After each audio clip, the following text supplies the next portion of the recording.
মানতে না চাইলেও এটাই যে বাস্তবতা, কিছু তো করার নেই। ওখান থেকেই আপনাকে কাফনটা পরে, গোসলটা দিয়ে কাফনটা পরে দুশমনরা কিন্তু কাঁধে নিবে না, আপনার আপনজনেরাই কিন্তু আপনাকে কাঁধে করে করে নিয়ে যাবে, খাটিয়াতে করে। আজকে যার জানাজা আপনি দেখছেন, কেন জানাজা দেখছেন জানেন? আপনাকে ভাবতে হবে ওই জানাজার মানুষ একদিন আমারও হবে, ওই খাটটাতে একদিন আমিও শুব, ওই খাটটাতে একদিন আমিও শুব, আমাকেও এরকম করে নিতর দেহ নিয়ে চলে যেতে হবে কবরে। যখন একজন মানুষ, বৎকার মানুষকে কবরের দিকে নিয়ে যাওয়া হয়, তার রূহ বারবার চিৎকার করে সবাইকে ডাকতে থাকে, ভাই আমারে কবরে দিস না, আমাকে অন্ধকারে দিস না, আমি একা থাকতে পারবো না, একা সেই যাত্রায়, লম্বা যাত্রায় আমি যেতে পারবো না। সে চিল্লাতে থাকে, শোনার মতো কান আপনার আমার হয় না। আপনার আপনজনেরাই আপনাকে কোমরের মধ্যে গামছা বেঁধে, দুইজন নিচে থাকবে, হাতটা দিবে, দুইজনে কোমরের মধ্যে ধরবে, দুইজনে পা মাথা ধরে আস্তে আস্তে নামানো হবে। চিৎকার দিতে থাকে সেই সময় মৃত্যু ব্যক্তিরা, তখন রুহগুলো চিৎকার দিতে থাকে, ভাই আমাকে নামাইস না, আমি পারবো না থাকতে, কবরের মধ্যে থাকতে পারবো না। কে শুনে কার কথা? ভালোবাসা যতই হোক, শরীর থেকে গন্ধ শুরু হলে ভালোবাসা তো আর ভালোবাসার জায়গায় থাকবে না, এটাই তো বাস্তবতা। সেজন্য কবরের মধ্যে যখন আপনার দেহটা মাটি স্পর্শ করবে, আপনার চতুর্পাশ থেকে যখন অন্ধকার হতে থাকবে, আপনি আমি তখনই বুঝতে পারবো আসলে আপন বলতে পৃথিবীতে কেউ নাই, আপন বলতে পৃথিবীতে কেউ নাই, আপন বলতে পৃথিবীতে কেউ নাই। সবাই শুধু সাময়িক চলার একটা নাম মাত্র, সবই সাময়িক একটা চলার বাহানা মাত্র। পরিচয় দিব কি এই মেয়েটাকে? সেজন্য বলে যে এটা স্বামী, এটা স্ত্রী। পরিচয় দিব কি এই ছেলে মেয়ের? তখন উত্তর দেয় এটা আমার বড় ছেলে, এটা আমার বড় মেয়ে। সামান্য একটা পরিচয় মাত্র। মনে রাখবেন, আর বান্দাদের কোনো পরিচয় হয় না, বান্দাদের শুধু একটাই পরিচয়, প্রত্যেকটা মানুষের শুধু একটাই পরিচয়, সেটা হচ্ছে রবের বান্দা আর নবী মুস্তাফার উম্মত। এটা পরিচয় ছাড়া আর কোনো পরিচয়, একটু জোরে বলেন না, এই দুই পরিচয় ছাড়া আর কোনো পরিচয়। আরগুলা হচ্ছে চলার বাহানা। যেমন আমি এখানে আসলাম, উনি আমার ভাই, আমি ওনার ভাই, 10 জনের আমাকে পরিচয় করা দিবে কি? উনি কি বলবে? এটা আমার, বলেন না এটা আমার। যদি এই পরিচয়টা করা নেই, ওদের 10 জনে জিজ্ঞেস করবো এটা কে, এটা কে, উনি উত্তর দিতে পারবে না। ওই সামান্য মানুষের মুখ বন্ধ করার জন্য যেই পরিচয়টা দেওয়া হয়, এটা হচ্ছে সাময়িক পরিচয়, স্থায়ী পরিচয় নয়। প্রত্যেকটা মানুষের শুধু দুইটা পরিচয় স্থায়ী, একটা হচ্ছে বান্দা আর একটা হচ্ছে উম্মত। আমার কবর আমাকে আলোকিত করতে হবে, আপনারটা নিয়ে আপনি ভাবেন। যার যার লাকিস তার তার। আল্লাহ কোরআনে একই কথা বলেছেন, অন্যের চরকায় তেল না দিয়ে নিজের চরকায় তেল দাও। কু আনফুসাকুম, বান্দা নিজের নিয়ে ভাব, অন্যর নিয়ে ভাবার দরকার নাই। অন্যকে নিয়ে ভাবতে গেলে উপকার করার চেষ্টা কর, অন্যকে নিয়ে কিছু করতে গেলে ক্ষুধার্তকে খাবার দেওয়ার চেষ্টা কর। সুবহানাল্লাহ। অন্যকে নিয়ে কিছু করতে চাইলে দোষীর দোষ গোপন কর, বেইজ্জতকে ইজ্জতের ব্যবস্থা কর, অন্যের উপকার কর, এতটুক কর। অন্যকে নিয়ে টানাটানি করার দরকার। যদি টানাটানি করতে মন চায়, নিজের গুনাহ নিয়ে টানাটানি কর, নিজের ভুলগুলাকে নিয়ে টানাটানি। কবর আমার, আপনার কবর আমার, মাটি আমার, আপনার মাটি। মজার বিষয় কি জানেন? এখান থেকে উপরে যতটুক যাবেন এক একটা বর্ডার আছে। চিটাঙের বর্ডার, কুমিল্লার বর্ডার, ফেনীর বর্ডার, নোয়াখালীর বর্ডার, ঢাকার বর্ডার। একটু 3.5 হাত নিচে যান, কোনো বর্ডার নাই। জোরে বলেন না, জোরে বলেন না। দুনিয়ার আখিরাতের দূরত্ব কতদূর জানেন? আল্লাহ আল্লাহ আল্লাহ। যদি এই জিনিসটা আমরা একটু বুঝতে পারি, দুনিয়ার আখিরাতের দূরত্ব মাত্র 3 হাত। 3 হাত উপরে, বাহ কি সুন্দর দুনিয়া, মাত্র 3 হাত নিচে, মাত্র 3 হাত। 3 হাত, একটু 3 হাত মাপেন না, কতদূর যায় 3 হাত। এই বুঝটা যারা বুঝে, জীবনে ব্রেক লাগায়, আল্লাহ পাক তাদেরকে পরকালীন স্পিডে গাড়ি চালানোর সুযোগ করে দেয়। এমন সুযোগ করে দেয়, 1000 বছরের রাস্তা পুলসিরাত সেকেন্ডের ভিতর আল্লাহ তাদেরকে পার করে দেয়। কাদেরকে দেয়? যারা দুনিয়ার চাওয়াতে ব্রেক লাগায়, স্বপ্নতে ব্রেক লাগায়। কেন ব্রেক লাগায়? যে চাওয়া শয়তানের পক্ষ থেকে, উনি ব্রেক লাগায় দেয়। যে আশা শয়তানের পক্ষ থেকে, মিন ওয়াসওয়াসিল খান্নাস, ওই সমস্ত কিছুতে যারা ব্রেক লাগাতে পারে, জান্নাতের নিয়ামত নেওয়ার জন্য আল্লাহ তাদেরকে দ্রুত জান্নাতে প্রবেশ করাই দেয়। তো লাভ যারা বুঝে, তারা বলে যে 2 দিনের লাভ নিব না, আজীবনের জান্নাতের লাভ নিব, দুনিয়াকে কোরবানি করে দিব রবের খুশির জন্য। কথা বলেন ঠিক কিনা? আল্লাহ আমাদেরকে সেই নিয়ামত নেওয়ার তৌফিক দান করুন। এবার সবাই মিলে আপনাকে কবরে রাখছে, আপনার দেহটা কাফনের এদিকে এদিকে এদিকে এদিকে খোলা থাকার কারণে সূর্যের আলো ঢুকছে। আপনাকে যখন শোয়াই দেওয়া হয়েছে, প্রথমে কি দিবে? ওই বাঁশের উপরে দেয় ছাটাই। বাঁশ দেওয়ার সাথে সাথে আলোটা 80% কমে যাবে, ফাঁকে ফাঁকে কিছু সূর্যের আলো ঢুকবে, ওই ছাটাই দেওয়ার পর আরো কমে যাবে। ওই কোনায় কোনায় যেগুলো আলো ঢুকবে মাটিটা দেওয়ার পরে। এবার ডানে বামে সামনে নিচে চারদিকে। সামান্য ঘরের অন্ধকারে সহ্য করতে পারি না, রাতের 3টা বাজে হঠাৎ করে কারেন্ট গেলে ভয় লাগে উঠে। এত মানুষ থাকার পরও আর কবরের অন্ধকারটা কত ভয়ানক হবে। যখন আপনার কবরটা অন্ধকার আপনার আপনরাই করে দিবে, একটা টর্চ লাইট দিবে, দিলেও বেশি দিন জ্বলবে, কারেন্টের লাইনও থাকবে। এবার আপনি বলবেন এই অন্ধকার তো আমি সইতে পারি না, এই অন্ধকার তো সইতে পারি না। হঠাৎ করে দেখবেন আপনার কলবের মধ্যে ঈমানের যে নূরটা আপনি এতদিন জ্বালায় রেখেছেন নেক আমল দিয়ে, ওই নূরটা আস্তে আস্তে আলোক দেওয়া শুরু করবে। আপনি অন্ধকার কবরের মধ্যে হঠাৎ করে দেখবেন একটু একটু কেমন জানে আলো আলো লাগবে। কিরে এটা কিসের আলো? ওই যে আপনি হাজার ব্যস্ততার ভিতরে নামাজকে ছাড়েন নাই, ওই নামাজ চলে আসবে আলো হয়ে, কোরআন তেলাওয়াত চলে আসবে আলো হয়ে, ঈমান আলোকিত হয়ে যাবে আলো হয়ে। ঈমান এমন ভাবে আলোকময় করবে, কবরের অন্ধকারকে হার মানে আপনার কবরকে আলোকময় করে দিবে। এখানেই জানাজা হয়, যাওয়ার চেষ্টা করবেন। যার জানাজাই হোক, চিনেন না চিনেন, যাওয়ার চেষ্টা করবেন। আর বিশেষ করে আপনার জানা মতে কেউ যদি ভূমিদস্যু হয়, মানুষের জায়গা দখলকারী, 2 নম্বরে টাকা কামানেওয়ালা যদি হয়, জুলুমকারী যদি কেউ হয়, তার জানাজা একটু ভালো আগে আগে যাবেন। কেন যাবেন জানেন? শুধু নিজে প্র্যাকটিক্যালি দেখার জন্য যে মানুষটা এতটা দলিল জায়গা দখল করেছে, আজকে তার জানাজা খাটিয়ে যাওয়ার সময় তার ডান হাতও খালি বাম হাতও খালি, ডান হাতও খালি বাম হাতও খালি। যে জায়গা দখল করেছে ওনার জানাজায় সেই দৃশ্যটা একটু দেখার চেষ্টা করবেন। আর যে মানুষের উপর জুলুম করেছে আজকে সে যে কত অসহায় হয়ে শুয়ে আছে, সেই জিনিসটা একটু দেখতে যান। আর যে মানুষকে টাকা মেরে খেয়েছে অন্যায়ভাবে, তাকে একটু দেখতে যান। দেখবেন তার ওই কাপড়ের মধ্যে কোনো, কাফনের মধ্যে কোনো পকেট নাই, চেকগুলা বাড়িতে, টাকা বাড়িতে, স্বর্ণ বাড়িতে, একদম খালি হাতে যাচ্ছে। ও জিনিসটা দেখা মানে একটা বড় শিক্ষা। সেটা কি? এত বড় পাওয়ারফুল মানুষও আজকে যেই খাটে, জমি দখলকারী যেই খাটে, টাকা লুণ্ঠনকারী যেই খাটে, একটা গরিবও আজকে সেই খাটে, গরিব টাকাহীন ভাবে দুনিয়াতে গেছে, তার যেই অবস্থা, কোটিপতিরও আজকে খাটিয়ার মধ্যে কি অবস্থা। এটা নিজেকে দেখানো, নিজেকে বোঝানো, নিজের মনের লোভের আত্মাকে মেরে ফেলা। দেখ দেখ দেখ, লোভ করো তে কিছু নিতে পারে নাই, তুইও নিতে পারবি না। সুতরাং আল্লাহ এবং নবীর পথে চল, তাহলে দুনিয়াতে কিছু না পেলেও অন্তত আখিরাতে ইজ্জত পাবি, শান্তি পাবি, প্রশান্তি পাবি, রবের দয়ায় জান্নাত পেয়ে যাবি। সুবহান আল্লাহু আকবার।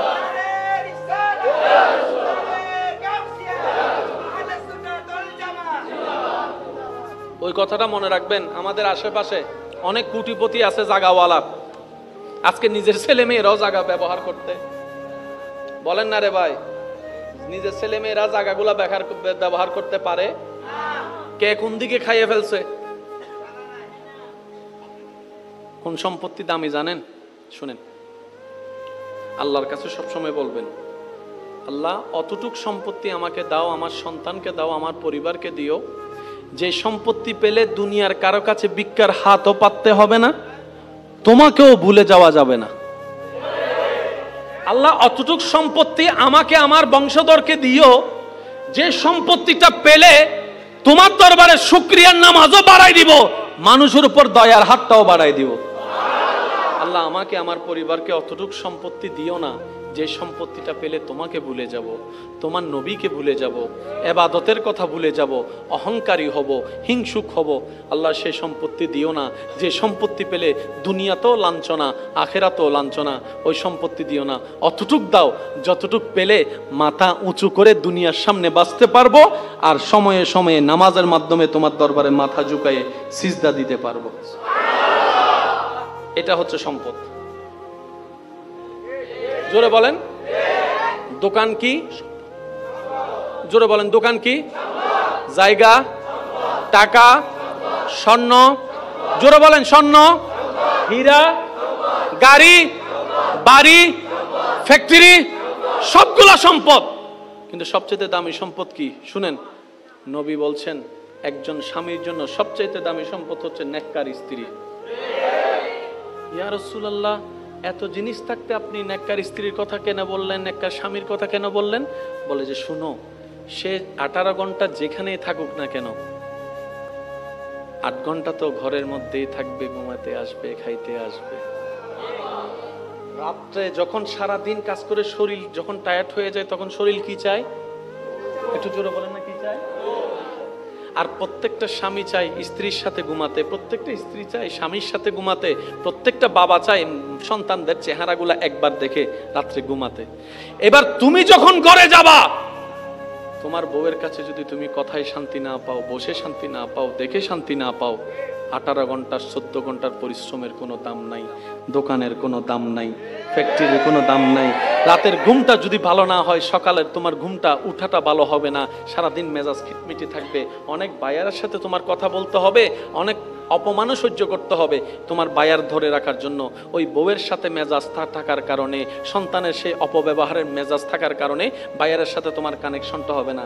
দোকানও নষ্ট হয়ে যাবে, ব্যবসাও নষ্ট হয়ে যাবে, ফ্যাক্টরিও নষ্ট হয়ে যাবে, স্বাস্থ্যও নষ্ট হয়ে যাবে, চেহারাও নষ্ট হয়ে যাবে, তোমার দিনও নষ্ট হয়ে যাবে, রাতও নষ্ট হয়ে যাবে, তুমি হার্টের রোগী হয়ে যাবা, স্ট্রোক করে যে কোনো সময় চলেও যেতে পারো। কত চেনা মুখ কবরে চলে গেছে, তাদেরকে এখন কেউ মনেও করে না, মনেও রাখে না। এত ব্যস্ততার ভিতর মনে রাখার টাইম কই? কথা আপনার মানুষ চলে গেছে, 1 দিন 2 দিন 4 দিন কাঁদার পরে শেষ সব। ব্যস্ততা এত বেশি, আমরা যেরকম অতীতের মানুষকে মনে রাখি নাই, ভবিষ্যতের মানুষগুলো একদিন আমাদেরকে মনে রাখবে। সেজন্য বলে যাই ভাই, দিলটা দুনিয়ার সাথে লাগায়েন না, দিলটা স্বামীর সাথে স্ত্রীর সাথে লাগানোর মতো এমন ভাবে লাগায়েন না দুনিয়ার সাথে যেন ওখান থেকে আঘাত আসলেই আপনি ভেঙে যান। ওভাবে লাগান না, যেভাবে লাগালে দুনিয়াতে ভালোবাসাও চলবে, ভাঙবেনও না, সেভাবে লাগান। আর দিলটা যদি লাগাতেই মন চায়, একটা কাজ করুন, রবের রহমতের দরবারের সাথে লাগাই দেন, রবের রহমতের দরবারের সাথে লাগাই দেন, বান্দা হিসেবে, উম্মত হিসেবে নবীর দরবারের সাথে লাগাই দেন। যেখান থেকে শুধু দয়ায় আসবে, কখনো দিল ভাঙ্গা হবে? আর একটু জোরে বলেন, দিল ভাঙ্গা হবে?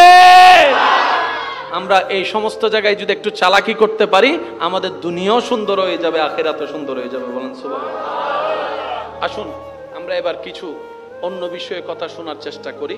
এইগুলা তো আমাদের জীবনের জন্য দরকার ছিল নাকি? কি বলেন, আপনার দরকার ছিল না? 28 দিন আপনি পরিশ্রম করবেন, বেতন আপনি পাইতেন না, তো করে লাভ কি? এই যে ভাই কথা বলে না, সম্পদ কামাবেন আপনি, ভোগ করবে আরেকজনে, ঘর বানাবেন আপনি, আপনার ঘর থেকে মরার পর আপনাকে বের করে দিবে, দরকার কি? লাগাইয়েন না দিল এতটুক। চলা দরকার চলেন, বলা দরকার বলেন, করা দরকার করেন, মিশে যাইয়েন না, মিশে যাইয়েন না, মিশে যাইয়েন না, মিশে গেলে শেষ হয়ে যাবেন। মাথায় রাখতে হবে, দুনিয়ার সাথে যে যত বেশি মিশে যায়, সে তত বেশি লবণের মতো গলে যায়, অস্তিত্ব থাকে না। আর যে রবের রহমতের সাথে মিশে যায়, 1000 বছর পরও ওনার নামটা সসম্মানে মানুষ স্মরণ করে, সসম্মানে নিতে থাকে। এটাই আল্লাহ পাকের ওয়াদা। চিৎকার দিয়ে বলেন সুবহানাল্লাহ, আরো জোরে বলেন সুবহানাল্লাহ। কষ্ট হচ্ছে আপনাদের?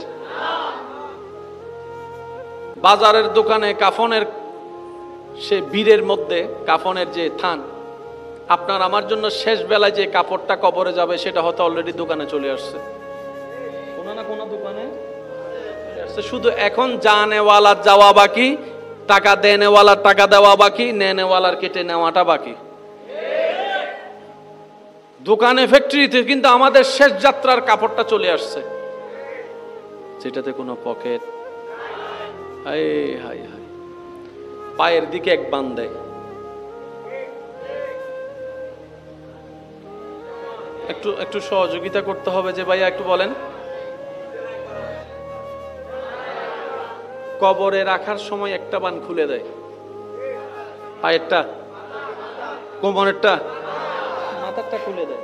কখনো কি ভাবার প্রশ্ন করেছি নিজেকে, জিরে পাটটাও বেঁধে রাখলো, কোমরটাও বেঁধে রাখলো, মাথারটা খুলে দিল কেন? আরেকটু যদি একটু গভীরে যাই, কত নির্মমতা একটু দেখেন, যে দুনিয়ার জন্য আপনি আমি পাগল হয়ে যাই। আমরা মারা গেলে ঘর থেকে কিন্তু দুশমনে বের করে না, আপনরাই কিন্তু কোলে করে কাঁধে করে বের করে দেয়। এমনও হয় যেই রুমে লাশটা রাখা হয় রাতের বেলা, সেই রুমে আর কেউ ভয়ে যেতেও চায় না। নিজের রক্তের মানুষগুলা ভয় পায় যে বাবার দেহ রাখা রুমটাতে সন্তানরা যেতে চায় না, ভয় পায়। একা রাত্রে বেলা গেলে মনে হয় যেন পিছন থেকে বাবা এসে দাঁড়ায় রয়েছে। কথা বলেন ঠিক কিনা? আপনার লাশটা ঘরের মধ্যে না রেখে বাহিরে ফ্রিজের গাড়িতে রাখা হবে। ঘরের সামনেই গাড়ি, ফ্রিজের মধ্যে লাশ। এবার আপনি যদি প্রশ্ন করেন আমার বানানো ঘরে আমাকে রাখলি না কেন, সন্তানরাই উত্তর দিবে, বাপ আপনার দেহের যে কন্ডিশন, ডাক্তার বলছে ফ্রিজ ছাড়া রাখলে গন্ধ ছুটবে, গন্ধ ছুটলে তো আমরা থাকতে পারবো না, তো তোমার জন্য আমরা ঘর ছাড়বো, তা তো হতে পারে না, তুমি বাইরে থাকো, আমরা ভিতরে আছি। সবাই এই শব্দটা যার মাথায় বসে যায়, মনে বসে যায়, সে আর কখনো অহংকার করে কাউকে ছোট দেখাতে পারে না। মনে রাখবেন ভাই, অহংকার করে অন্যকে ছোট দেখায়, নিজে কখনো বড় হওয়া যায় নাই। যারাই দেখাইছে নিজেরই পতন হয়েছে। এই কথাটা মাথায় রাখবেন। আপনি কারো কল্যাণে, কারো ভালো দেখে যদি আপনি হিংসা করেন, কোনো হিংসায় পদক্ষেপ নেন, ক্ষতি আপনার হবে, যে তার কোনো ক্ষতি হবে না। কারণ বান্দা যখন বান্দার ক্ষতির পিছনে লেগে যায়, এই কথা মাথায় রাখবেন, কোনো বান্দা যখন বান্দার ক্ষতি করার পিছনে লেগে যায়, যার ক্ষতি করার চেষ্টা করে, সে যদি রবের দিকে তাকায়, ধৈর্য ধরে, সহ্য করে, চুপ করে বসে থাকে, রব্বুল আলামিন তাকে সাহায্য করে এগিয়ে দেয়। সেজন্য মনে রাখবেন, কেউ যদি আপনার পিছনে লাগে, আপনি তার পিছনে লাগেন না। কেউ যদি হামলা করে, আপনি হামলা করতে যায়েন না। কেউ গালি দিলে উত্তর দিতে যায়েন না। কেউ আপনার নামে সমালোচনা, বদনাম করলে শুনো, কষ্ট লাগলো, চুপ করে থাকবেন, পাল্টা উত্তর দিতে যায়েন না। কেউ আপনার ব্যবসা লস করার জন্য যদি প্ল্যানিং করতে থাকে, ধরতে পারলেও তাকে অপরাধী বানায়েন না। কেন জানেন? আপনি যখনই এরকম সিচুয়েশন করবেন, শুধু একটা কথা বলবেন, ইয়া রব তুমি তো সবকিছু দেখতে পাচ্ছ, ইয়া রব তুমি তো সবকিছু শুনো, তো ইয়া রব তুমি তো সবকিছু জানো। আল্লাহ আমি তোমার দিকে তাকাই, তোমার হুকুমের অপেক্ষা করছি। আমার হাত আছে, আমি তাকে মারবো না। আমার মুখ আছে, আমি তাকে বাজে কথা বলবো না। আল্লাহ আমার সব আছে, তার ক্ষতি করার জন্য 100 জন মানুষ কিনে মারতে পারবো, আমি সেটা করব না, কারণ করলে তো তুমি নারাজ হবা। আল্লাহ আমি তোমাকে খুশি করতে চাই, তোমাকে রাজি করতে চাই। দুনিয়া আমার দুশমন হোক, আমি তোমাকে রাজি করতে চাই। একবার বলে দেখেন, দেখেন আল্লাহ পাক আপনার পক্ষ হয়ে এমন এমন কাজ করবে, যেখানে কোনো প্রমাণও থাকবে না, জয় আপনার হয়ে যাবে, সম্মান আপনার হয়ে যাবে, রিজিক আপনার বরাদ্দ হয়ে যাবে বেশি আকারে। সুবহান। সেজন্য বলা হয় ইন্নাল্লাহা মা'আস সাবিরিন। আল্লাহ কার সাথে? ধৈর্য ধারণকারীর সাথে। বলেন তো আল্লাহ কার সাথে? আমি সবার একটু আওয়াজ চাচ্ছি, আল্লাহ কার সাথে? তো বিপদ যদি আপনার না আসে, ধৈর্য ধরবেন কেমনে? তো ধৈর্য ধারণ করার জন্য তো বিপদ আসতে হবে, ধৈর্য ধারণ করার জন্য তো গালি শুনতে হবে, ধৈর্য ধারণ আছে কি নাই ক্ষমতা, সেটার জন্য তো মাই তিনটা খাইতে হবে। ধৈর্য ধারণ আছে না নাই সেই ক্ষমতা আপনার মধ্যে, সেজন্য তো আপনার পিছনে শত্রু থাকার দরকার আছে। শত্রু যদি না থাকে, আপনি পরীক্ষা দিলেন কই ধৈর্য আছে না নাই প্রমাণ কেমনে হবে? সেজন্য সব খারাপ খারাপ হয় না, কিছু খারাপের ভিতর আরেকটু মন খুলে, কিছু খারাপের ভিতরে অনেক সময় ঘর থেকে বের হওয়ার সময়, অন্য জায়গায় যাওয়ার সময় ওই উসাট খাই, বের হওয়ার সময় অনেক সময় বাঁধা খায় না, উসট খায় না। তা মুরব্বী হলে কি হয়, ও মা তো না বাজে মা হদভূত একখানা ব এখন নজাইস ইন কি আই কে নজায়, আই শুধু বাস্তবতা হইতে নজাইস। তারপরেও যদি উজ্জত করি যাই হন না হন হতেই যাই, বুঝি বুঝি ঠিক হন, ঠিক না বে ঠিক? বহুত প্রমাণ আছে। আল্লাহ কেঙ্গরে হত্যারণ নি, আল্লাহ কে হতানো হয়, আল্লাহ কে হতা হয় না। কিন্তু আল্লাহ পাক বান্দারে বাঁচা বেললে কিছু দয়া করে, ইয়েন কি অনার মনমিতি কিছু জিনিস জানাই দেয়। অনার বাইরে তো লিখুন মার মন জানাই দিই এইটার বাড়ি তো মানাগর 5 মিনিট বাদে বাড়িতে হোক, 5 মিনিট বাদে বাড়িতে হোক। এই মার হতানো নিয়ে রে যে 5 মিনিট বসছি ওই অ্যাক্সিডেন্ট তো বাঁচে কি সুবহানাল্লাহ না হর কা। আচ্ছা যারা বইতে কোন ইতারা সুপ গরিতা হন, আর যারা চেয়ারত বসুন ইতার একবার হন চাই সুবহানাল্লাহ। এন্ড দেখি অনা বিয়া হইলা আছে না কে টানকা দিতে লাগবে না, অনা সুপ্তা হন শুধু চেয়ারও একবার হন চাই সুবহানাল্লাহ। মাশাআল্লাহ টাইগার হাইয়ারে মারার দাও আসিবে। এবার চেয়ারওয়ালা সুপ্তা হেবেন, আর ভাই যারা ইন্দি নিচে বসুন ইতার একবার হন চাই সুবহানাল্লাহ। এবার যারা তিয়েতে কোন ইতার একবার হন চাই সুবহানাল্লাহ। এবার উরে নিচে ডাইনে বামে আল্লাহর বান্দা বেগুন একবার হন সুবহানাল্লাহ। ইয়া না বুঝা যাচ্ছে বাজি আল্লাহর বন্ধকল বসি সুবহানাল্লাহর আওয়াজ শুনে শয়তান পালাবে। কথা বলেন ঠিক কি না? মনে রাখবেন যে সমস্ত সন্তানেরা মা বাবার কথাকে 2 পয়সার দাম দেয় না, মা বাবার আদেশ নিষেধকে 2 পয়সার দাম দেয় না, তাদেরকে দুনিয়া এমন একটা ট্র্যাপে ফেলে, দুনিয়া তাদেরকে মা বাবার কথার দাম বুঝাই দিয়ে ছাড়ে। এ কথা মাথায় রাখবেন সব সময়। মা বাবা মন থেকে যেটা বলে সেটা অকল্যাণ হলো, মার মুখ থেকে বের হলে আল্লাহ সেখানে কল্যাণ দিয়ে দিবে। সুবহানাল্লাহ জোরে বলেন না। সেজন্য বলা হয় মায়ের দোয়া বিফল নাই, বাবার দোয়া বিফলে নাই, ওস্তাদের দোয়া বিফলে নাই, মুরব্বির দোয়া বিফলে নাই। এমনকি রাস্তায় পথচারী একজন ভিক্ষুক উনিও যদি দোয়া করে সেটা বিফলে যাওয়া হয় না, বিফলে যায় না। তো দোয়াটা কি মুখ থেকে বলে যে না। কত সুন্দর একটা কথা আল্লাহর ওলি বলেছেন, বলে যে এমন ভাবে কাজ করো মানুষের সাথে মিশো, উঠা বসা করো যেন তার অন্তর খুশি হয়ে তোমার ভাগের দোয়া তোমার কাছে চলে আসে, তোমার ভাগের দোয়া তোমার কাছে চলে আসে। কারো কাছে যেন ভিক্ষা করতে না হয় দোয়ার জন্য, কারো যেন ভিক্ষার জন্য চাইতে না হয় দোয়ার জন্য। দোয়া চেয়ে নেওয়া হয় না, অন্তর খুশি করলে দোয়া হয়ে যায়। সুবহানাল্লাহ। আর প্রত্যেকটা দোয়া বিপদ কাটে। সুবহানাল্লাহ। প্রত্যেকটা দোয়া বিপদ কাটে। আচ্ছা ওই এমনি ঠিক না ঠিক যেগুলো আমরা অনেক সময় বলি এরকম না, বাস্তব হইলে বললেন। এখানে অনেক ভাইয়েরা আছেন পড়ালেখা তো কম বেশি সবাই করেছেন, করছেন, আছে না? অনেক সময় যে বিষয়ে ফাঁস করার কথা না, এই অটো ভাষক গুলো সুগরি থেকে তো সোনা মাথার দে বাস্তব না, বাস্তব আপনারা বলেন না। আনসার করছে ফোন যাইস হয়ে গেছে সাইড ওই নাইলে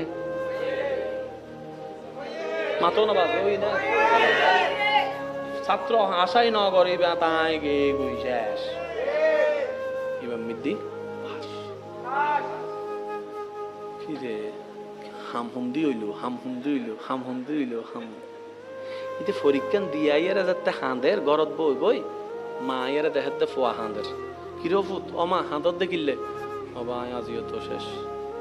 আজি আর রসায়ন পরীক্ষাত মিদি ডাব্বা, আই আজি ম্যাথমেটিক্স মিদি ডাব্বা শেষ, আর 1 বছর শেষ। মাই ফৌতরে শান্তি দিয়ে মাথা দত বলে হতে ও বেটা টেনশন না করিস, আল্লাহ আছে জানো না, আল্লাহর উদ্দেনে বসরা আবি কির ফাঁস ফেলে মার জবানত বাইরে আল্লাহ খুশি হই আল্লাহ হদ দে কিউ সাইড আনসার মিদি 40 দত দে তুই 40 দে ফেরেশতায় 80 লিখি দে। সুবহানাল্লাহ কি এন্ডা হবেন না গরজ যায় আরো জোরে হন ভাই মনে থাকবে ইনশাআল্লাহ। সেজন্য কখনো রবের বান্দা যারা তারা মন ছোট করতে হয় না। আরেকটা আবদার করি, আপনার কাছে যদি কেউ টাকা পায় জিনিস পায় দিয়ে দেন, সামর্থ্য থাকলে দিয়ে দেন। আর যদি আপনি পেয়ে থাকেন তাহলে মাফ করে দেন।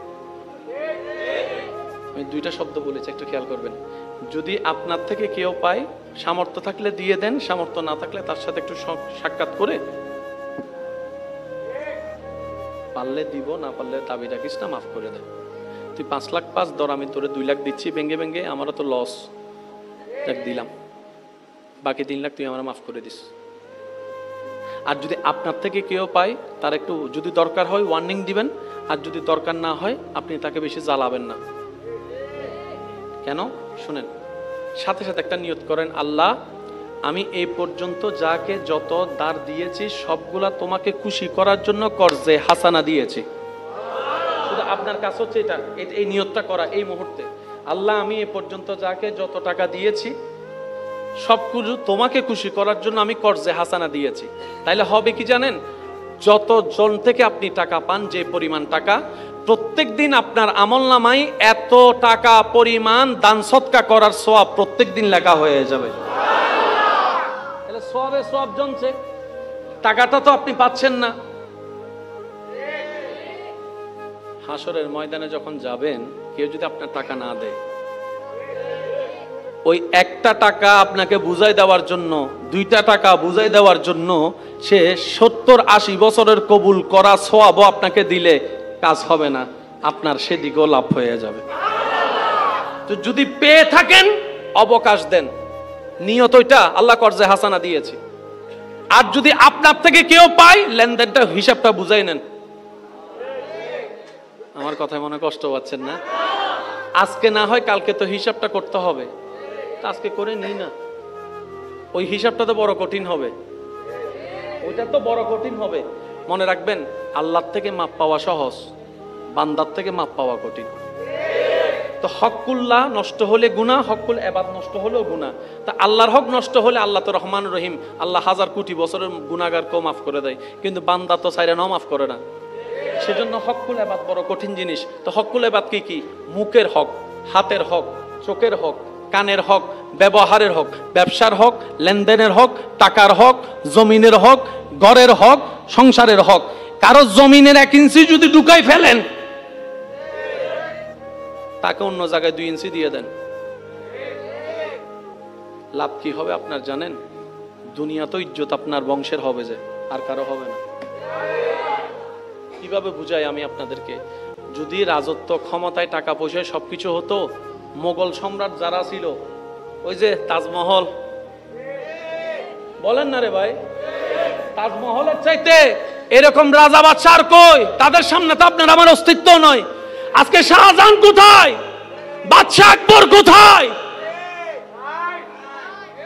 বুঝাতে পারছি কথা? সেজন্য ইজ্জত নিতে হয় রবের পক্ষ থেকে। একটু দেখেন, মানুষ বংশ টিকার জন্য সন্তান খুঁজে, নামটা ধরে রাখার জন্য সন্তান খুঁজে। শাহজালাল, হযরত শাহজালাল রহমতুল্লাহ আলাইহি কোনো সন্তান নাই, কিন্তু সবাই ওনার নাম জানে, আবার ওনার জিয়ারতেও যাচ্ছে। ব্যাপার কি? যে রবের হয় সৃষ্টি তার হয়ে যায়। যে রবেরকে খুশি করতে পারে, সৃষ্টি জগৎ তারকে খুশি করার পিছনে লেগে যায়। সেজন্য নিয়ত রাখতে হবে সবকিছুর পিছনে, আমি আমার আল্লাহকে খুশি করতে চাই, আমি আমার রবকে খুশি করতে চাই, আমি আমার রহমানকে খুশি করতে চাই, আমি আমার রাজ্জাককে খুশি করতে চাই। আপনার প্রত্যেকটা সেকেন্ড যখন রবের খুশির পিছনে লেগে যাবে, রব বলবে যে তুই দুনিয়াতে কোন রকম নিজেকে কষ্ট করে ধৈর্য ধরে আমি রবকে খুশি করে আসার চেষ্টা কর। তুই দুনিয়াতে নিজেকে সেভ করে ব্রেক লাগাই স্বপ্ন চাওয়ার মধ্যে শয়তানের মুখে জোতার বাড়ি দিয়ে আমি রবকে সন্তুষ্টি করার চেষ্টা করে তুই কোন রকম কবরে আয়। তুই দুনিয়াতে আমাকে খুশি করার চেষ্টা কর, তুই হাসরে আসলে আমি আল্লাহ দয়া করে তোকে খুশি করে দিই। লেনদেন শেষ। আল্লাহ পাক আমাদের সবাইকে আমল করার তৌফিক দান করুন। আর একটু জোরে বলি, এই পর্যন্ত যাদের সাথে যা লেনদেন আছে আমরা মিটাই নেওয়ার চেষ্টা করব। বলি ইনশাআল্লাহ। জোরে বলেন ইনশাআল্লাহ। আরেকটা আবদার করি, এখানে যারা সম্পদের মালিক আছেন, যাদের ছেলে মেয়ে আছে, আল্লাহর ওয়াস্তে আমার কথাটা ভেবে দেখবেন, নেওয়া লাগবে না, জোর করব না, জোরেরও কোনো বিষয় না। আমি পরামর্শ হিসেবে বলছি, আপনি ভেবে দেখবেন। আপনারা বেঁচে থাকতেই নিজেদের সম্পত্তি ছেলে মেয়েকে সুন্দর করে ভাগ করে বুঝাই দেন, কিন্তু দলিল একটা জিনিস লেখা থাকবে, সেটা কি? আমরা বুড়া বুড়ি মারা যাওয়ার পরেই,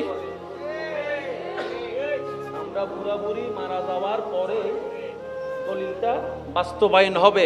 শর্ত নাম্বার 1, যদি সন্তানের উপর মা বাবা দুজন খুশি থাকে, তাহলে কি হবে জানেন? বড় ভাই 2 নম্বর, 5 নম্বর, 10 নম্বর ঠোরাঠুরি মামলা মামলি করার সুযোগ। 10 জনের সামনে বলবেন, এই বড় মিয়া, এই রুম তোমার, এই সেজমিয়া এই রুম তোমার, যা আল্লাহ আমাকে দিয়েছে হালাল ভাবে কামাইছি, আমি তোমাদেরকে দেওয়ার চেষ্টা করছি, এবার বাড়ানোর দায়িত্ব তোমাদের। আমি তোমাকে 2 রুম করে দিছি, তুমি আমার নাতিদেরকে 4 রুম করে দিবা। কিন্তু শর্ত হচ্ছে একটা, কখনো কারো হক মারতে পারবা না। 2 নম্বর, আল্লাহর উপর ভরসা হারাইতে পারবা না। 3 নম্বর, নবীর প্রেম হারাতে পারবা না। 4 নম্বর, নামাজ ছাড়তে পারবা না। শর্ত দিয়ে দিয়ে সম্পত্তি দিয়ে দেন, এই সম্পত্তি হাসরের ময়দানে আপনার জন্য নাজাতের জরিয়া হয়ে যাবে। একটু জোরে বলি না সুবহানাল্লাহ? আর একটু জোরে বলি সুবহানাল্লাহ? আমি 2টা রুম করে দিছি, আমার নাতিদেরকে তোমরা 4 রুম করে দিবা। আর বছরে একবার আমার সব ছেলে মেয়ে এক জায়গায় বসে অমুক জায়গায় বসে ভাত খাবা। বুঝাতে পারি না কোনো কথাটা? আমার প্রত্যেকটা ছেলে মেয়ে বছরে একবার এক জায়গায় বসে ভাত খাবা। যতই রাগ থাকুক আসতেই হবে। আর আমার হুকুম না মানলে অটোমেটিক সম্পত্তি থেকে বাদ। সম্পত্তি বাঁচানোর জন্য হলো তো বাদ, সামনে আসলে তো দেখা হলে তো চোখে চোখ হলে তো একটু মায়া একটু লাগলে তো রাগ একটু, 2 ভাই হয়তো জড়াজড়ি করে কোলাকুলি করে। সুবহানাল্লাহ, একটু জোরে বলি না? সেজন্য ইসলাম বলেছে যতই ব্যস্ত থাকেন, আমি সবার উদ্দেশ্যে বলছি, পরিবারকে নিয়ে বসে খাওয়ার চেষ্টা করবেন। অনেক কিছু হয় এক জায়গায় সমাধান খাওয়ার মধ্যে। একজন আরেকজনকে না দেখতে দূরত্ব চলে আসে অন্তরের। একটা দাওয়াতে যখন আসে, মনে করেন আপনি একটা দাওয়াতে গেছেন, আপনি একটা দাওয়াত দিয়েছেন, সবাই আসছে, আপনি জানেন এই ভাইয়ের সাথে কথা বলে না, এই জায়গায় আপনি কি করবেন জানেন? তাদেরকে এমন কৌশলে ফেলবেন দুজন যখন এক জায়গায় বসে, কারণ আপনি তো মেজবান, আপনি এমন ভাবে সিচুয়েশনটা করবেন ভাই 2টা জন এক জায়গায় বসে যাই আপনিও বসবেন, এমন ভাবে বসবেন ভাই ওনাকে একটু নিয়ে দেন তো, সে তো আর বলতে পারবে না আমি দিব না। কিছু কিছু কাজ মুখে নয় কাজ দিয়ে করাই নিতে হয়, এটাই ইসলাম। যদি কষ্ট না নেন, আমি সবার উদ্দেশ্যে একটা কথা বলি, যারা লাভ চান তাদের উদ্দেশ্যে আর কি। ভাই কিছু কিছু কথা মানতে না চাইলেও মেনে নেওয়াটা বুদ্ধিমানের কাজ। যেমন করোনার সময় অনেক কিছু মানতে ইচ্ছা করে না, কিন্তু মেনে নিতে হয়েছে। তো বাপের যখন করোনা হয়েছে, বাচ্চা মন চাচ্ছে যাই একটু সেবা করি, ডাক্তার বলে যে যাওয়ার কোনো অধিকার, একটু জোরে বলেন, যাওয়ার কোনো অধিকার। কারণ তুই তোর বাপের জন্য জান দেয়, আমার কোনো আপত্তি নাই, কিন্তু তুই যদি ওখানে যায় করোনা লাগাই আসস, তোর কারণে তার একজনের হয়ে যাবে। কিন্তু কিছু কি জিনিস মন চাইলেও করা যায়। দৈনিক কয় ঘন্টা? 24 ঘন্টা। দৈনিক কয় ঘন্টা? যারা যত ঘন্টা ঘুমান আর কি, কেউ 5 ঘন্টা, কেউ 6 ঘন্টা, কেউ 7 ঘন্টা, কেউ 8 ঘন্টা, আর কেউ তো 12 ঘন্টাও নমাতে ভাঙলার নাই, ভাঙলার এন্ডে মাঠে লিল নুডে দিলে আসারা নাই। এই আপনি 24 ঘন্টার ভিতরে 6 ঘন্টা 8 ঘন্টা আপনি ঘুমালেন, যতটুকু আপনার শরীরের দরকার। ঘুম থেকে উঠে কোথায় আসেন? কয়টা বাজে আসেন বলেন ভাই? যান কয়টায়? রাতের। আপনারা যেটা করেন সেটা বলেন। আসেন সকাল কয়টায়? 8টায়। এখান থেকে কাজ শেষ করে যেতে যেতে আনুমানিক বাসা যেতে কয়টা বাজে? 10টা। তাহলে 8টা থেকে 10টা কয় ঘন্টা হলো? 14 ঘন্টা। এদিকে ঘুম হলো কয় ঘন্টা? 8 ঘন্টা। তাহলে 14 আর 8 বলেন না, বাকি আছে। এই হিসাবটা একটু মাথায় রাখবেন। 24 ঘন্টার মধ্যে আপনি ঘুমালেন 8 ঘন্টা, 6 ঘন্টা, কাজ করলেন 14 ঘন্টা। এর চেয়ে 14 ঘন্টা যে কাজটা করছেন, আপনি যদি 28 তারিখ মারা যান, আপনার গাম ঝরানোর সেই টাকাটা কে পাবে? জোর আমি বলবো, আপনারা বলেন। স্বামী করেছে 28 দিন পরিশ্রম, গাম ঝরায় দিন রাত, ওই টাকাটা কে পাবে? বউ। বাবা যেটা করেছে সেটা কে পাবে?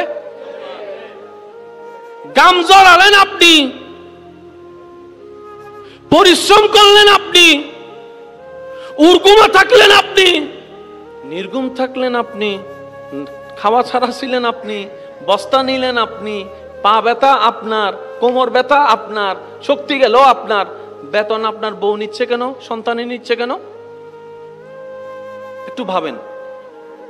মালিকও কিন্তু দিতে দ্বিধাবোধ করবে না।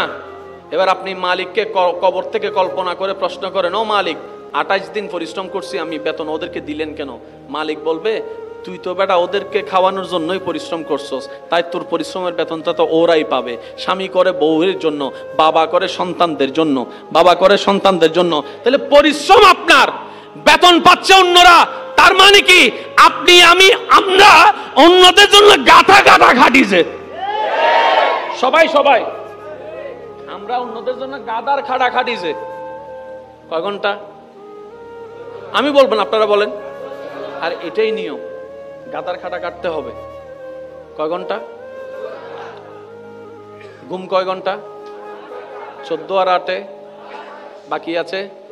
বাকি আছে। এই অঙ্কটা যদি বুঝতে পারি আমাদের জীবনটা সাকসেস হয়ে যাবে। সুবহানাল্লাহ, আরো জোরে। 24 ঘন্টায় নামাজ কয় ওয়াক্ত?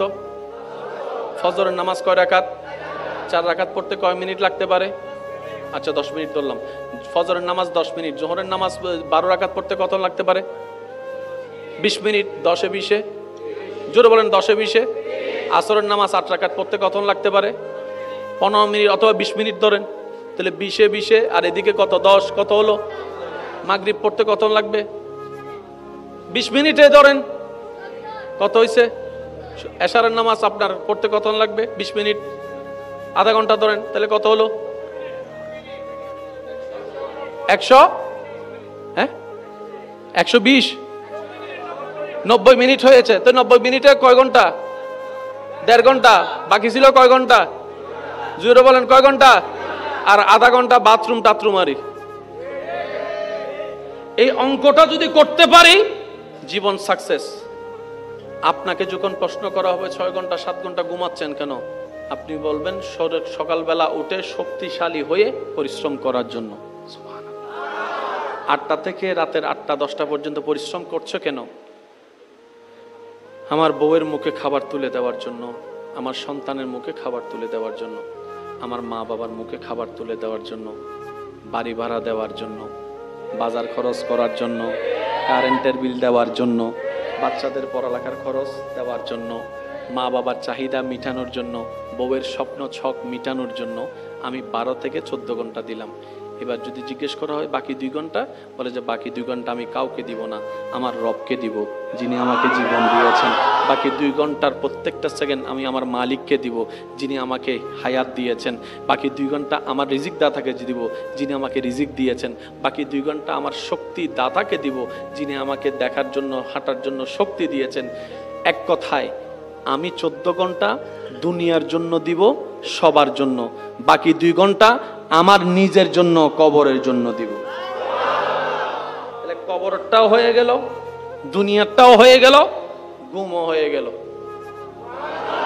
আমরা এখন বোকামি করছি কোথায় জানেন? অন্যেরটা দিতে দিতে দিতে,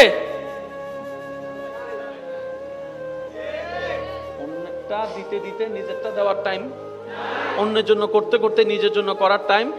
তো বড় দুঃখ লাগে এই জায়গায়, যাদের জন্য করা হয় তারাই এক সময় গিয়ে আঙ্গুল তুলে দেখায়, বলে আমার জন্য কি করছো, আমার জন্য কি করছো। যাদেরকে খাওয়ায় তারাই এক সময় গিয়ে বলে কয় বেলা খাওয়াইছো, এত চিল্লে চিল্লে কথা বলো। এই জায়গায় বড় দুঃখ লাগে। অথচ রব্বুল আলামিন 1000 বার খাওয়ানোর পরও একবারও খোটা দেয় নাই। সুবহানাল্লাহ। অথচ রব্বুল আলামিন ফজরের নামাজ না পড়লো আপনাকে আমাকে ঘুম থেকে উঠার আগে নাস্তার রিজিক দিয়ে ব্যবস্থা করে দেন। সুবহানাল্লাহ। 1000টা গুনাহ করলো চাইলে সবাইকে জানাই দিতে পারে, কিন্তু সাত্তার হয়ে সব গুনাহকে গোপন রেখে আমাকে আমার জায়গায়, আপনাকে আপনার জায়গায়, আমাদেরকে আমাদের জায়গায় ইজ্জতে সম্মানে এখনো মাথা উঁচু করে কথা বলার সুযোগ দান করে রেখেছেন রব্বুল আলামিন। বলেন সুবহানাল্লাহ। ডেলি কয় ঘন্টা? 24 বলো না, ডেলি কয় ঘন্টা? 24 ঘন্টার হিসাব কি মিলছে? জোরে বলেন না। এবার অন্যের দিকে তাকানোর দরকার নাই। এতদিন পর্যন্ত 24 ঘন্টা কে কিভাবে কাটাইছি নিজেকে প্রশ্ন করলেই বাকফল চলে আসবে। বুঝাইতে পারি না মনে কথাটা। আপনি আমার দোষ খুঁজবেন কেন? আমি কেন আপনার পিছনে লাগবো? আপনি আপনার দোষ খোঁজেন, আমি আমার দোষ খুঁজি। দুইজনে যখন দুইজনের দোষ খোঁজা শুরু করব, আপন আপন জায়গায় নিজের গুনার পাল্লা কমতে থাকবে, নেকির পাল্লা বাড়তে থাকবে। বলেন না সুবহানাল্লাহ। আল্লাহ ও গো আল্লাহ, ক্ষমা করে দাও, মাফ করে দাও আল্লাহ, ও গো ক্ষমা করে দাও, মাফ করে দাও আল্লাহ। এছাড়া আর কোন পরিচয়ের স্থায়িত্ব নাই। ভাইয়া ভাইয়া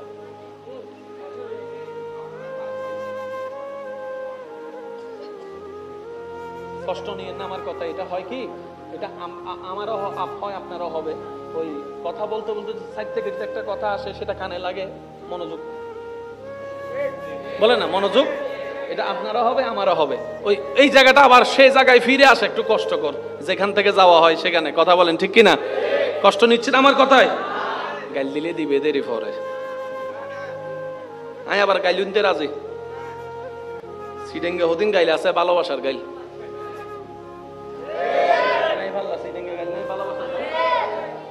দাদা অক্কলের নাতিরে গাল টানি টানি হতে ওরা আলা মাথা না বাজে, দাদাই নানাই নাতির গাল টানি টানি ওদের আলা হয়ে যায়। ডাক দে ইবে কি গাইল না আদর সিডেঙ্গে বহুত গাইলে আছে, ইবে অন্যলা গাইল ইত্তারে আর আল্লাহ জোর হন না। এন্ডা হদুন বন্ধু বন্ধু আছে, নাম ধরি নটা হে ডাইরেক্ট গাইল দি ডাক দে নাই ভাই আল্লাহ কেন ইলে নমাতিকে দেখি ওয়া সিডেঙ্গে মানুষ তাইলে মাইতু, রোহিঙ্গা তাইলে সুগরিতা হোক। সিডেঙ্গে আছে না? সিডেঙ্গে আছে না? সিডেঙ্গে আছে না? একবার হ মারহাবা। ইয়া না বুঝা যাতে মেজবাইনে গুস্তাহিনে মানুষ বসি নেবরে সুগরি তাইলে বুঝা যায় না বাজি বজন হষ্ট বাদ দাও বুঝির। আল্লাহ ইয়ারা বেগুনের বুঝিবে তৌফিক দান করুন। না না এক গরিব পারি তোমার রোড বন্ধ হয়ে দিয়ে নলে চিন্তা করি না। আর তারা রোড করে তো বজনের গাড়ি বন্ধ হয়ে যাবে, হষ্ট হয়ে যাবে না।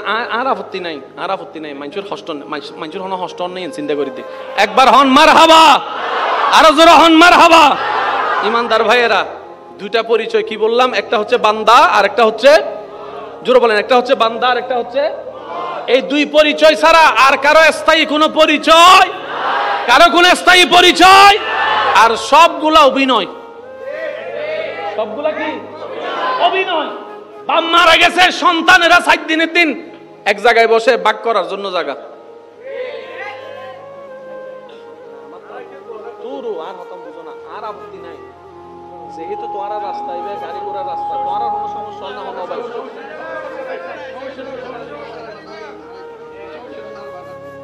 সাড়ে 12টায় তো বরুদ দিবেন বাস হয়ে, ঠিক আছে না? কত সাড়ে 12টা হবিলি বাস হবি আর হনো আপত্তি নাই। যেহেতু আতুন পরবর্তী হনো তারা নাই, পরবর্তী তারা তাইলে একটা কেন সমস্যা? যেহেতু পরবর্তী তারা নাই আর দ্বিতীয় সমস্যা নেই। যেহেতু রোড তো মানুষের হনো হস্টন না, অনারা নিমিন, অনারা বালা বুঝন, ঠিক না বে? ঠিক। আরা তো মেহমান মানুষ বে, কিন্তু আর আরা না জানি, ঠিক না? দরুদ শরীফ পড়েন আল্লাহুম্মা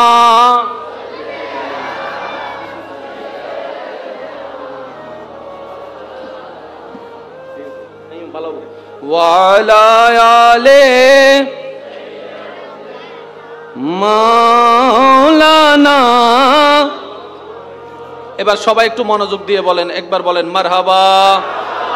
বাস বাস বাস বাস একবার বলেন মারহাবা। আমাদেরকে আল্লাহ ডেইলি কয় ঘন্টা দিছে? আমরা ঘুমাবো কয় ঘন্টা? ডাক্তারের হিসাবে 6 ঘন্টা 8 ঘন্টা পারফেক্ট ঘুম, 6 7 8। আর বাকি 14 ঘন্টা কাকে দিব?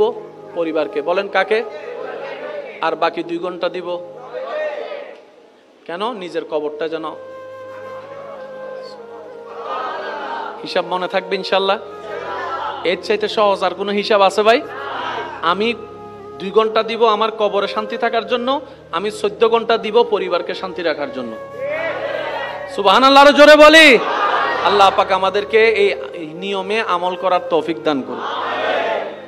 ইমানদার ভাই, প্রত্যেকটা শব্দ একটু মনোযোগ দিয়ে শ্রবণ করবেন। আলা আলে সাইয়্যিদিনা আল্লাহুম্মা সাল্লি আলা মাওলানা मुहम्मद व अला आले मौलाना। जग में जब आए मोहम्मद इस्लाम जिंदा हो गए। जग में जब आए मोहम्मद इस्लाम जिंदा। भूतों ने सब कलमा पढ़ा काफिर मुसलमान हो गए। जग में जब आए मोहम्मद इस्लाम जिंदा हो गए। उच्च आवाज একবার বলি মারহাবা। মনোযোগ যাদের আছে তারা একবার বলেন মারহাবা। আল্লাহ বরকত রাখছে কোথায়? জোরে বলেন। অনেক ব্যবসায়ী আছে দেখবেন দার কার্য করে ছোট একটা দোকান নিয়ে ব্যবসা শুরু করে এখন 3-4টা দোকানের মালিক। আপনারা জানেন বুঝেন, চাই বলার চেষ্টা করবো, আপনারা শুধু বুঝে বুঝে উত্তর দিবেন। 4-5টা দোকানের মালিক হয়েছে, একসময় যার একটা দোকানও আপনাদের অত্র এলাকায় আছে না নাই? এক সময় যে এক বেলা খেলে আরেক বেলা উপবাস থাকতো, এখন তার দোকানে চাকরি করে 5 জনের সংসার চালাচ্ছে। আছে না নাই? আমি কিন্তু আপনার এলাকার সাথে ইউজ টু না, তবে বলতে পারছি কোন সাহসে, যেহেতু ইসলাম যা বলে সেটা পৃথিবীর শেষ প্রান্ত গেলে তা সত্য প্রমাণিত হয়। বলেন সুবহান। এটা অনুমানের জগৎ ইসলামে নাই। ইসলামের প্রত্যেকটা শব্দ অথেন্টিক এবং প্রমাণ সাপেক্ষ। বলেন সুবহানাল্লাহ। এবার আমি আপনাদেরকে একটা কথা বলি, মনোযোগ দিয়ে শ্রবণ করবেন। আপনার এলাকায়, আমার এলাকায়, আমাদের এলাকায় অতীতকালের অনেক বড় বড় কোটিপতি ব্যবসায়ী আছে যাদের জায়গা সম্পত্তির কোনো অভাব, কিন্তু একটা সময় গিয়ে নিজের জায়গা নিজে ইউজ করতে পারে না, ভোগ করতে পারে না। এরকম অনেক ব্যবসায়ী, ইশারায় বলে যাচ্ছি, বাকিটা আপনারা বুঝে নেন। এক সময়ের অনেক টাকা, অনেক জমিন, কোথায় কোথায় জমিন আছে নাতিফতিরা জানে না, দাদাই কিনছিল, বড় বড় ব্র্যান্ডের নাম, কিন্তু অন্যরা দখল করে বসে আছে, অন্যরা ভোগ করতে আছে। ব্যাপার কি? মনে রাখবেন, আপনার রিজিকে, আপনার পকেটে, আপনার গোডাউনে, আপনার মানিব্যাগে, আপনার দলিলে, আপনার দোকানে, আপনার আলমিরার ভিতরে যদি অন্যের 1 পয়সারও হক থাকে, কয় পয়সা বলেছি? শুধু 1 পয়সা, আমি একটা টাকার কথা বলছি না, 1টা পয়সারও যদি হক থাকে, সেটা আপনি, আপনার সন্তান, না হয় নাতিদের আমলে, না হয় নাতির ঘরের পতিদের আমলে, সেটা অন্যের কাছে চলে যাবে। কারণ আহকামুল হাকিমিন, ন্যায় বিচারক, যার প্রাপ্য যতটুকু কোনো না কোনো ভাবে সেটা তার কাছে পৌঁছায় দেয়। সুবহানাল্লাহ জোরে বলি। তো দাদা কামাইলো, নাতি যদি খাইতে না পারে, সে সম্পত্তির দরকার কি? একটু জোরে বলেন না রে ভাই। এমন কোন দাদা আছে যে নিজের জন্য কামাই না, সবাই নাতিদের জন্য স্বপ্ন দেখে। বাবারা কামাই সন্তানদের জন্য, দাদা নানারা কামাই নাতিদের জন্য।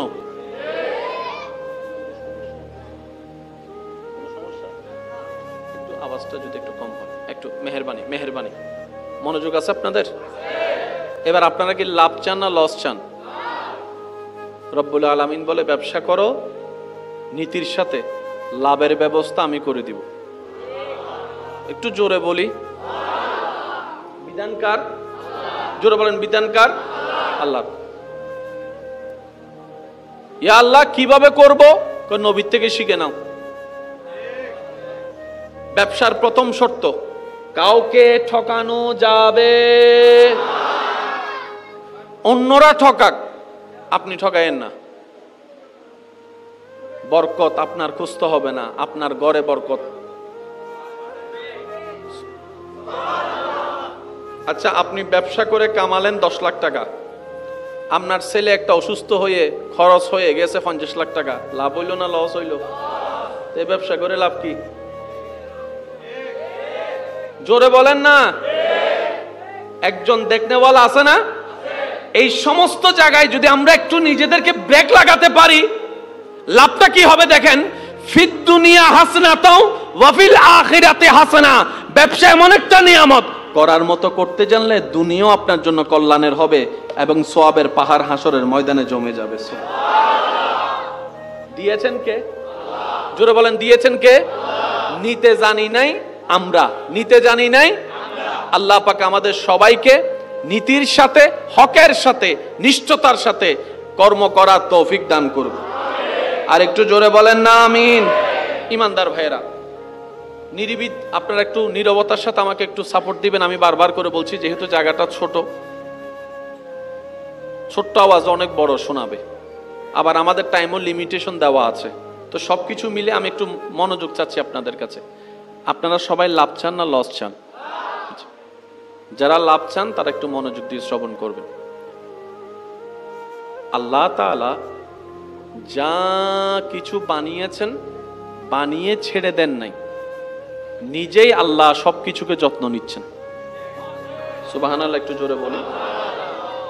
এখানে আমাদের একটা জিনিস বোঝার দরকার আছে। আমরা অনেক সময় নিজের কর্ম ভুলের দোষটা আল্লাহর উপর রাগ দেখাই। নাউজুবিল্লাহ। দোষটা আমাদের, রাগ দেখায় কার উপরে? যেমন সিগারেটের প্যাকেটে লেখা আছে খেলে কি হবে। প্রত্যেকটা কোম্পানি কিন্তু লিখে দিয়েছে। কেন লিখে দিয়েছে জানেন? আপনি যদি এই সিগারেট খাওয়ার কারণে যদি ক্যান্সারে আক্রান্ত হয়ে যদি আপনার পরিবার ওই কোম্পানির নামে যেন মামলা দিতে না পারে। যদি মামলা দেয় সেকেন্ডের মধ্যে খারিজ। কেন? কোম্পানি বলবে যে আমরা তো আগেই তারে বলছিলাম না খাইতে। আমি বারণ করার পরে সে দেখে শুনে জেনে কিনে, তা আমার তো আর দোষ? আমি তো প্যাকেটে লিখে দিয়েছি ধূমপান ক্যান্সার হয়, ধূমপান মৃত্যু ঘটায়, তারপরে সে খাইছে কেন? আমার তো দোষ। সাথে সাথে মামলা খারিজ। বুঝতে পারছি আমি কথা? আল্লাহ তাআলা আমাদেরকে যেমন কিছু নিয়মও জানিয়ে দিয়েছেন, কিছু কাজের নিষেধও করে দিয়েছেন। বলেন না ভাই, করছেন না? আচ্ছা, সুদ খাওয়ার নিষেধ কার? আমরা খাই। এবার বলেন দোষ কার? জেনা করা নিষেধ কার? করি কারা? ঘুষ খাওয়া নিষেধ কার? খাই কারা? মা বাবার সাথে বেয়াদবি করা নিষেধ কার? করি কারা? নামাজ পড়ার নির্দেশ কার? পড়ি না কারা? দোষ কার? জোরে বলেন না, দোষ কার? চোখ দিয়েছেন দেখার জন্য। জোরে বলেন। রাস্তা দেখে শুনে পার হওয়া আপনার দায়িত্ব। আপনি যদি রাস্তায় পার হওয়ার সময় কানের মধ্যে দুইটা হেডফোন ঢুকাইয়া, বড় হেডফোন ঢুকাইয়া মোবাইলে ফেসবুক চালাইয়া যদি ডাইনেও না দেখেন বামও না দেখেন, গাড়িওয়ালার দোষ দিয়ে লাভ কি? আমি কি বুঝাতে পারছি? তো প্রত্যেকটা কিছুর মধ্যে একটা কথা মনে রাখবেন, আমাদের অনেক ভাই বোনেরা অনেক ক্ষেত্রে গিয়ে আল্লাহকে একটু ভুল বুঝে, এই জিনিসটা না জানার কারণে। সৃষ্টি জগতে, আমি সবার মনোযোগ চাচ্ছি, সৃষ্টি জগতে দুইটা সৃষ্টিকে আল্লাহ সাময়িকভাবে স্বাধীনতা দান করেছেন। কয়টা? একটা হচ্ছে জিন, আর একটা হচ্ছে মানুষ। সুবহানাল্লাহ বলি। এই দুইটা সৃষ্টিকে আল্লাহ সাময়িকভাবে স্বাধীনতা দান করেছেন, তোদের যা মন চায় তা কর। আমি আল্লাহ ভালোটাও জানাই দিলাম, খারাপটাও জানাই দিলাম। মন চাইলে ভালো কর, মন চাইলে খারাপ কর। আমি আল্লাহ, তোরা যতদিন বেঁচে থাকবি আমি আল্লাহ সেগুলোতে ইন্টারফিয়ার করব না। তবে মনে রাখিস, ইজা জুলজিলাতিল আরদু জিলজালাহা ওয়া আখরাজাতিল আরদু আসকালাহার মাধ্যমে কুল কায়নাত ফানা হয়ে যাবে, কিয়ামতে হাসর হয়ে যাবে। হাসরের সময় এসে আমাকে সবকিছুর হিসাব দিতে হবে। মিসকালা যাররা, যাররা যাররা আমাকে হিসাব দিতে হবে। কাদের থেকে হিসাব নিবেন? জিন জাতি থেকে, মানব জাতি থেকে। সূর্য থেকে আল্লাহ হিসাব নিবে না। কেন? সূর্যের শেষ লগ্ন থেকে আজীবন আল্লাহর নিয়ন্ত্রণে। আল্লাহ সূর্যকে স্বাধীনতা, সেজন্য আদম আলাইহিস সালামের আমলও সূর্য যেদিকে উঠছে এখনো না সুবহানাল্লাহ করে যায় বলেন, আর একটু আস্তে করে বলেন। আল্লাহ সূর্যকে স্বাধীনতা দেয় নাই, তাই সূর্য একই নিয়মে চলে। চাঁদকে স্বাধীনতা দেয় নাই, চাই চাঁদের নিয়ম একরকম। আম গাছকে স্বাধীনতা দেয় নাই, তাই আমের নিয়ম একরকম। জাম গাছকে স্বাধীনতা দেয় নাই, তাই জাম গাছের নিয়ম একরকম। মেঘকে স্বাধীনতা দেয় নাই, তাই মেঘ একই নিয়মে চলে। শুধু দুইটা সৃষ্টিকে অল্প সময়ের জন্য স্বাধীনতা দিছে, ওই দুইটা সৃষ্টি সবসময় কুজারামি করে। বুঝাতে পারছি কথা? অন্য সৃষ্টিকে আল্লাহ স্বাধীনতা, আর যাদেরকে আল্লাহ স্বাধীনতাই দেয় না তারা ভুল করার কোনো সুযোগ। যারা আল্লাহর আন্ডারে আছে সব সময় থাকে, তাদের ভুল করার কোনো সুযোগ। যাদের ভুল করার কোনো সুযোগ নেই তাদের কোনো বিচারও হিসাবও। সেজন্য হাসরের ময়দানে আম গাছের কোনো বিচার নাই। আস্তে আস্তে করো না, আস্তে আস্তে। এদুন মানুষ 40 শীতে বাজে। আল্লাহু আকবার।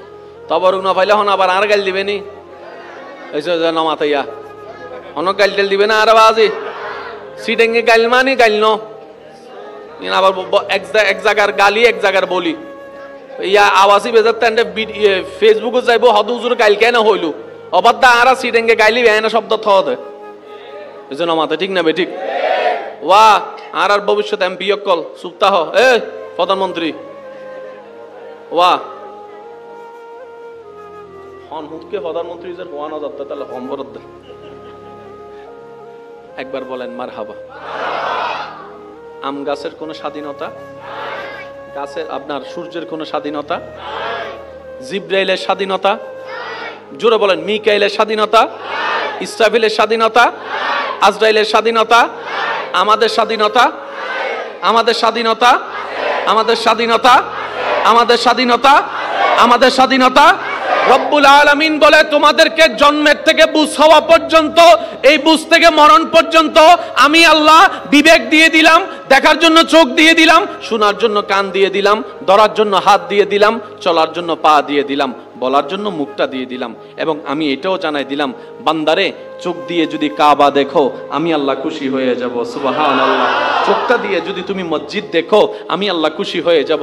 চোখটা দিয়ে যদি তুমি মা বাবার চেহারাটা দেখো মায়ার নজরে আমি আল্লাহ খুশি হয়ে তোমাকে সওয়াব দান করে দিব। সুবহানাল্লাহ।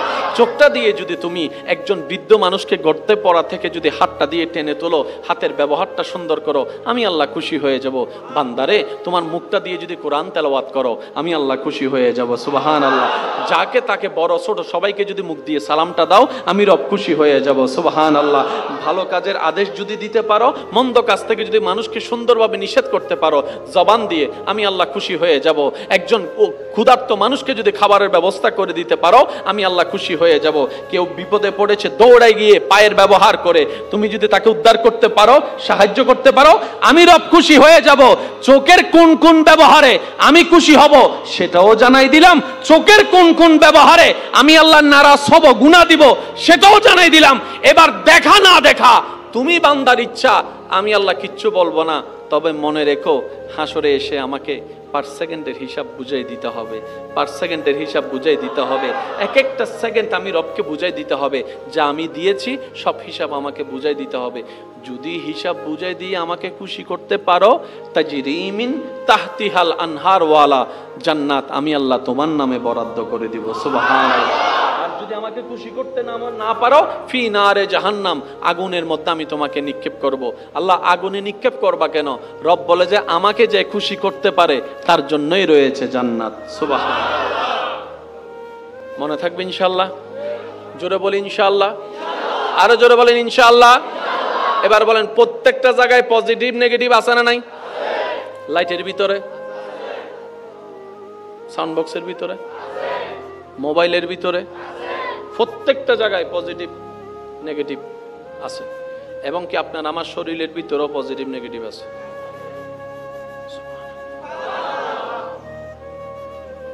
এখানে মিটার আসেনি, মিটার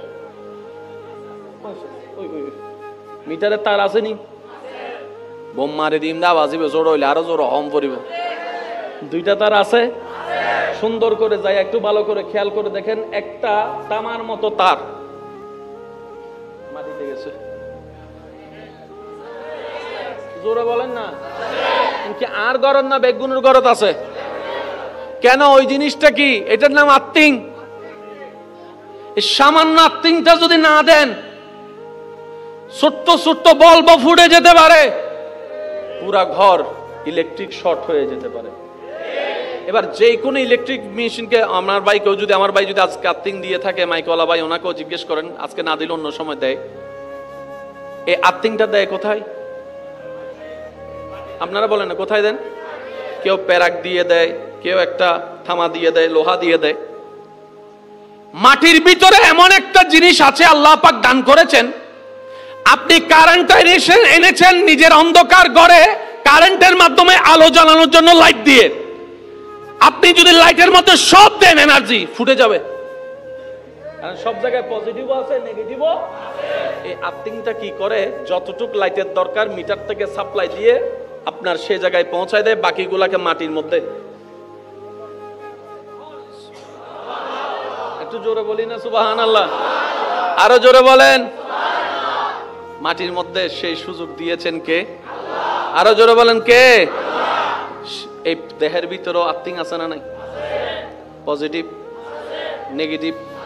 পজিটিভ চিন্তা, বলেন না, পজিটিভ চিন্তা, নেগেটিভ চিন্তা, পজিটিভ অভ্যাস, নেগেটিভ অভ্যাস, সবকিছুই আছে।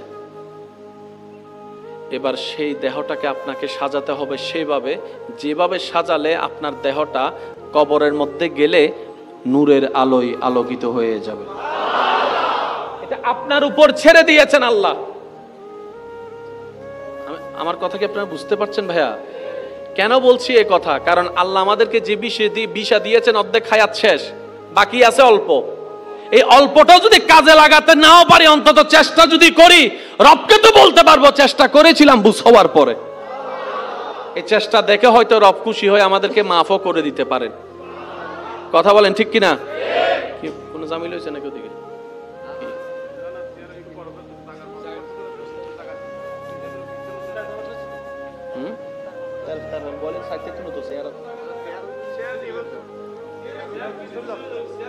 আগে করতে এগুলা আয় সুন্দর হইনা পারো, জায়গায় না আরো বড় লাগতো বা আইলে করতে করতে তো টাইম অর্ধেক যাবে। একটু দরুদ শরীফ পড়ি। আল্লাহুম্মা সাল্লি আলা মাওলানা ইয়াইন কুজুরু আবার তুলন করে। জন্ম আমার নবীর যুগে হলে কেমন হতো, জন্ম আমার নবীর যুগে হলে দুনয়নে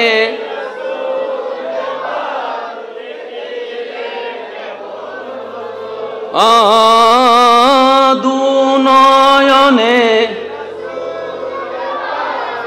দেখিলে কেমন হতো, জন্ম হলে কেমন হতো। আসতো বেশে হযরতে বিলালের মধুর আযান, যে আযানে মুগ্ধ রহমান, দয়াল নবীর পিছে নামাজ পড়লে। আপনারা একটু সবাই দ্রুত বসে যান, দ্রুত বসে যান। দুনয়নে রাসূল পাক দেখিলে,